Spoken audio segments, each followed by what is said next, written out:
ঈদুল আজহার টানা ছুটিতে পর্যটকদের পদচারণায় মুখর রাঙামাটি জেলার সব পর্যটন কেন্দ্র।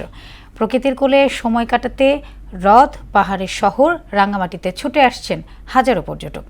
মুহা জান্নাত মনির প্রতিবেদন, জানাচ্ছেন বুশরাত জাহান।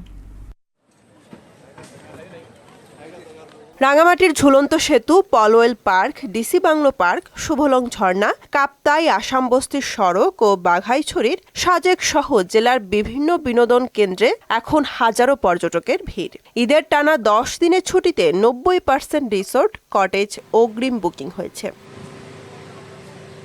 পরিবার বন্ধু নিয়ে দলে দলে প্রাকৃতিক সৌন্দর্য উপভোগ করছেন পর্যটকরা। কেউ ছবি তুলছেন, কেউ কাপ্তাই হ্রদে নৌ ভ্রমণের আনন্দ উপভোগ করছেন।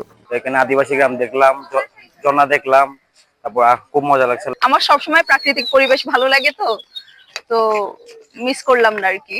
আমরা একটা বোট নিলাম, বোট নিয়ে অনেক জায়গায় ঘুরলাম। প্রথমে হলো যে আমি রাজবন বিহারে গেলাম আমাদের, দেন পলওয়েল পার্ক, দেন ডিসির বাসভবন, এখন এখানে ঝুলন্ত সেতুতে এসেছি। এরপর হল যে আরণ্যক যাব। ফ্রেন্ডের একসাথে আছি ঘোরার জন্য, এসে এখন ভালো লাগতেছে। আসলে খুবই ভালো লাগছে এখানে এসে, বোট জার্নিংটা খুবই ভালো লাগছে। পর্যটকদের এমন পদচারণায় খুশি হোটেল মোটেল মালিক সহ বোট চালকরাও।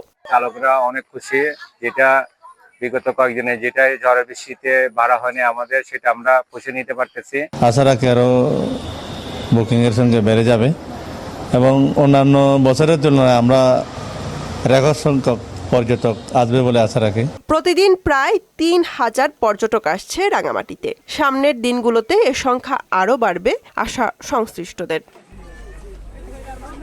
বুশরাত জাহান, মোহনা সংবাদ।